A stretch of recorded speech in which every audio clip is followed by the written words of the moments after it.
નમસ્કાર દર્શક મિત્રો, શ્રીમદ ભગવદ્ ગીતા એટલે મહાભારતનો આત્મા.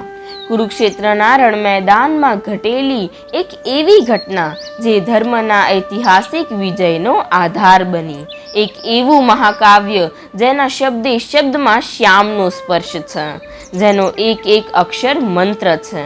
આવા શાશ્વત અને મધુર કાવ્યની અનુભૂતિ કરવાના પ્રયાસ રૂપે આરંભેલી આપણી આ જર્ની આજે આવી પહોંચી અધ્યાય 16 સુધી, જેમાં ભગવાન શ્રી કૃષ્ણ વાત કરે છે દૈવી અને આસુરી પ્રકૃતિ વિશે. અહીં ભગવાન દૈવી પ્રકૃતિવાળા દેવતુલ્ય પુરુષોમાં જોવા મળતા દિવ્ય ગુણો જણાવતા કહે છે કે આવા મનુષ્યો નિર્ભય હોય છે. એમનામાં ઈષ્ટના વિયોગનો, અનિષ્ટના સંયોગનો, પ્રતિષ્ઠા, અપમાન, રોગ, મૃત્યુ જેવી કોઈ પણ બાબતનો ભય હોતો નથી. એમનું અંતઃકરણ શુદ્ધ હોય છે, મનમાં નિર્મળ વિચાર હોય છે. રાગ, દ્વેષ, હર્ષ, શોક, મમતા, અહમનો સર્વથા અભાવ હોય છે. પરમાત્માના યથાર્થ રૂપને એ જાણે છે અને એમને પામવા નિરંતર યત્ન કરે છે.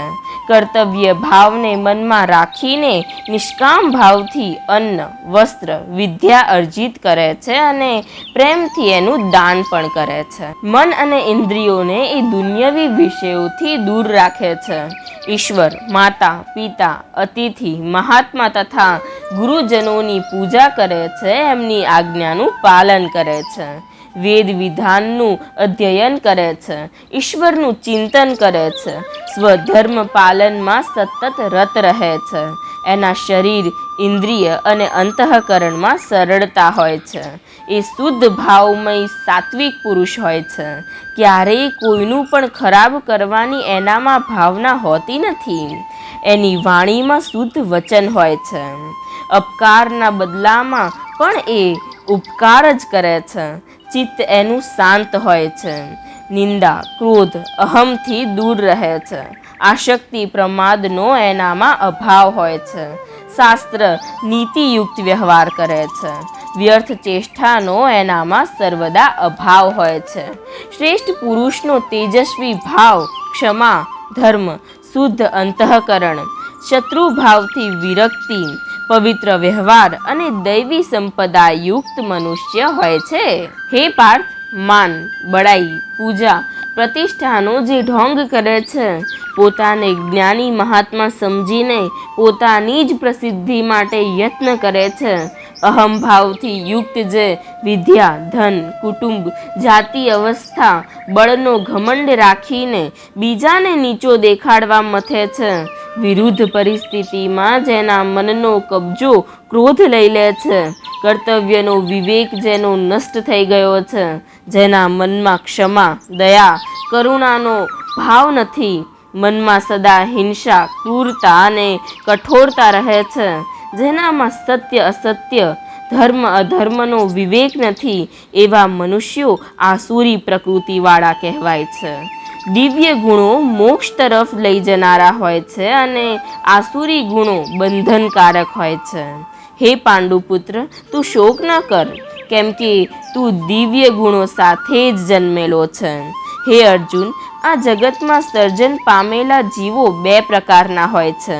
એક દૈવી કહેવાય છે અને બીજા આસુરી કહેવાય છે. અગાઉ મેં તને દૈવી ગુણો વિસ્તારથી સમજાવ્યા છે. હવે મારી પાસેથી આસુરી ગુણો વિશે સાંભળ. જે લોકો આસુરી હોય છે તેઓ જાણતા નથી કે શું કરવું જોઈએ અને શું ન કરવું જોઈએ. એમનામાં નથી પવિત્રતા, નથી ઉચિત આચરણ કે નથી સત્ય જોવા મળતું. દરેક સભ્ય માનવ સમાજમાં અમુક આચાર સંહિતા હોય છે જેનું પાલન માણસે કરવાનું હોય છે, પરંતુ આસુરી નથી આ આચાર સંહિતાને માનતા કે નથી શાસ્ત્રોના આદેશોને અનુસરતા. તેઓ કહે છે કે જગત મિથ્યા છે, આશ્રય રહિત છે, તેનો કોઈ આધાર નથી અને તેનું નિયમન કરનાર કોઈ ભગવાન નથી. આ સમગ્ર જગત બસ માત્ર કામેચ્છાથી જ ઉત્પન્ન થયેલું છે. નાસ્તિક ભાવવાળા આવા લોકો આત્માની સત્તાનો સ્વીકાર કરતા નથી.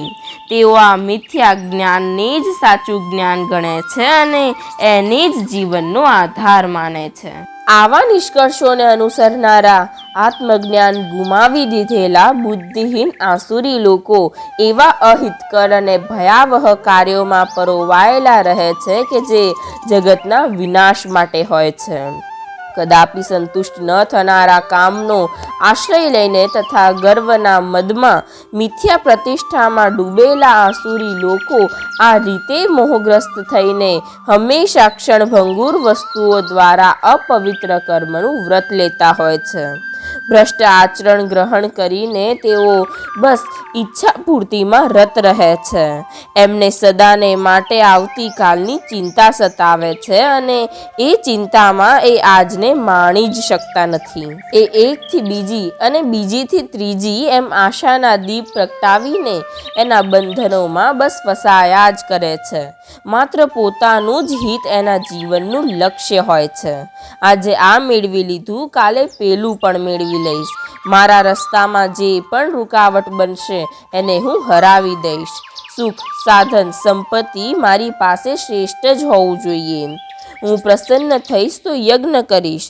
જે મારું હિત વિચારશે એને હું દાન આપીશ. જીવન પર્યંત હું બસ આનંદ કરીશ, મોજ કરીશ. આ જ્ઞાનજનિત મોહ આ જંજાળોમાં એ બંધાયેલો રહે છે. આવો આસુરી સ્વભાવ, અપવિત્ર ભાવ એને નર્કમાં લઈ જાય છે. એ જીવન પર્યંત આનંદની શોધમાં ભટક્યા જ કરે છે, પરંતુ પરમ સુખની અનુભૂતિ કરી શકતો નથી. આવા લોકો મહાયજ્ઞ કરે કે દાન કરે તો પણ એની પાછળનો હેતુ એમનો સ્વપ્રશંસા કે સ્વપ્રસિદ્ધિનો હોય છે. એમાં દંભ હોય છે, ઢોંગ હોય છે. આવા લોકોને બીજામાં દોષો જ દેખાય છે.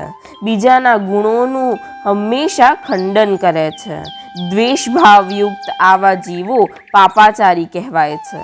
તેઓ વારંવાર જન્મ લઈને હીનથી હીન યોનિમાં અવતર્યા કરે છે. તેઓ મારા સુધી ક્યારેય પહોંચી શકતા નથી. સર્વે અનર્થોનું મૂળ, અધોગતિનું કારણ અને નર્કના આ 3 દ્વાર છે: કામ, ક્રોધ અને લોભ. દરેક શાણા મનુષ્યે એનો ત્યાગ કરવો જોઈએ, કારણ કે તેનાથી આત્માનું પતન થાય છે. એ જીવનની દુર્દશાનું કારણ બને છે.